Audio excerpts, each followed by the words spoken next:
காலில் ஒரு முள்ளு தச்சா கண்ணு கலங்குது, கண்ணில் ஒரு தூசு பட்டா கைதான் ஓடுது.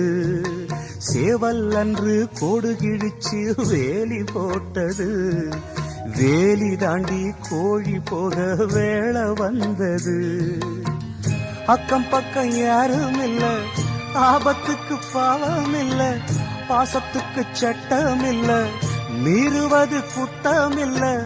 பாசத்துக்கு ரெக்க முளைச்சு பறந்து போகுது தன்னால. சம்சாரம் அது மின்சாரம், சம்சாரம் அது மின்சாரம்.